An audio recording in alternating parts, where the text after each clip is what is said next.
Here we go. Alrighty, here's my my audience here. Lots of people. Hello, hello, hello. Okay, Joe. Make sure I'm in the middle. Okay. She could tell too. Look at all tell over here. Tell me if I need to scoot over or not.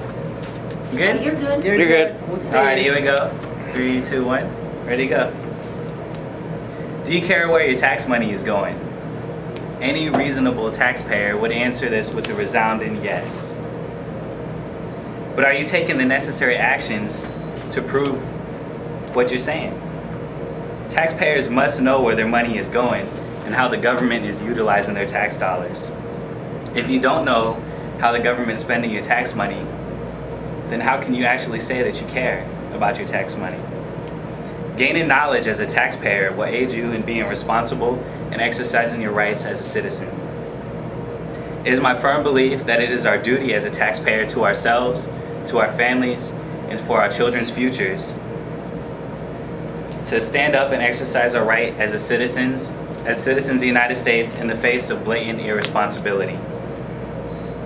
During this speech, I'm going to talk over the United States economic situation over the past year, the bank bailouts and the U.S. deficit, the Cash for Clunkers program, which you may have heard of, and the employment initiatives funds that the government has used to create jobs.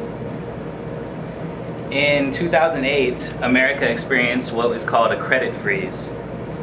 The credit freeze left the American U.S. economy in shambles. Businesses in America cannot survive without credit, and so a lot of businesses ended up dying off because credit was frozen. Many small businesses, which employ the majority of the Americans, or the majority of the citizens in America, used credit in order to pay the wages of their employees. Also, the loss of credit limited the growth of businesses if it didn't, in fact, kill them off. The root of all the problem with the credit freeze arose from the financials, or the banksters, acquiring a massive amount of toxic assets, trillions and trillions of dollars of toxic assets. Well, many of you may have heard this on the news, but I'll define toxic asset for you in case you're not sure what it is. A toxic asset are debts that financials acquire that have little chance of providing capital of estimated worth. In layman's terms, put it where if you bought a house and your house is worth a lot of money, and then all of a sudden you find out that your house isn't worth as much as it is anymore, which many Americans are experiencing today. And so you find out that you're not going to get as much return for what it actually is worth, or what you paid for it.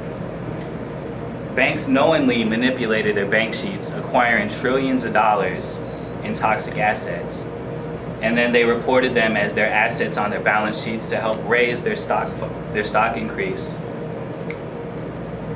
The very cause of the problem in America was actually rewarded by bank bailouts.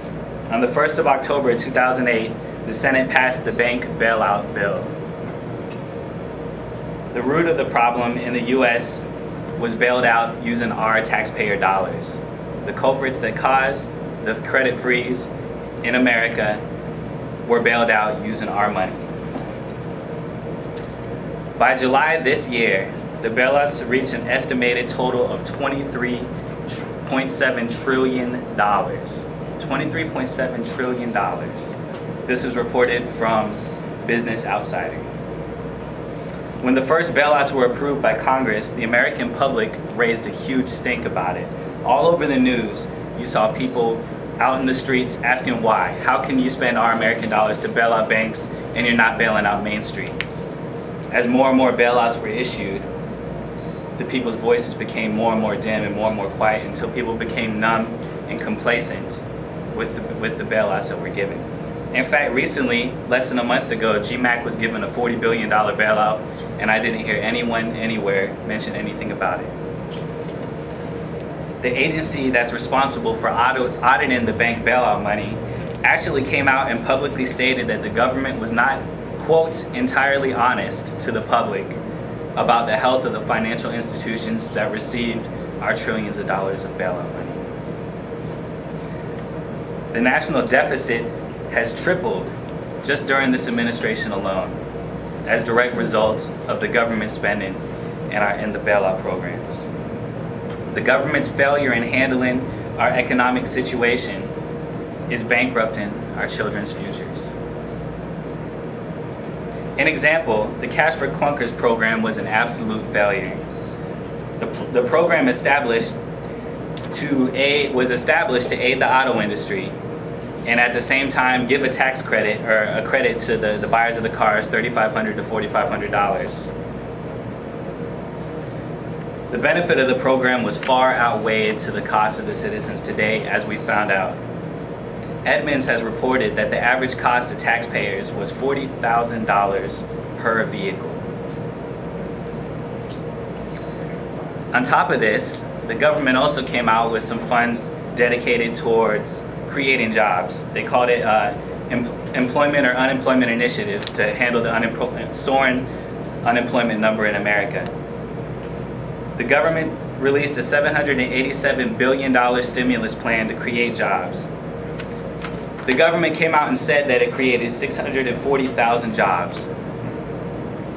Reviewers of the government's claim actually found out, just sampling a small sample of that, a little over 14,000 jobs, that 2/3 of that small sample that they audited were faked, completely fake jobs. They counted pay increases to people as a job saved, as a job created. Absolutely unbelievable. Several cities have reported smaller number of jobs costing millions of dollars per job created. Overall, even if you break down, if the government's estimate were true that they created 640,000 jobs with $787 billion, that still comes out to a cost of $230,000 per job. If every single job that they claimed is true, but we know that it's not. The unemployment rate speaks for itself. Regardless of the government's initiatives, the unemployment rate has increased a whole 1.3% in just the past 6 months alone. And now we're facing a current unemployment rate of 10.2%. I just want to give this information out to everyone to educate you all on the government's failure to properly handle our taxpayer dollars. And I would just like to encourage everyone to feel empowered.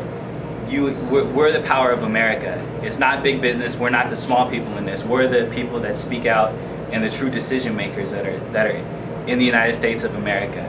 And I'd like to encourage everyone to stand up, exercise the right to vote, protest any kind of nonsense that the government might come at us with to try and increase our deficit and spending more, because that's the last thing that we need. We need to secure a future for our children so that they're not born into the world in a huge deficit that they had no part of whatsoever. And that's my speech. Oh, I hope I didn't go over my time. It makes sense. Oh God, I went over my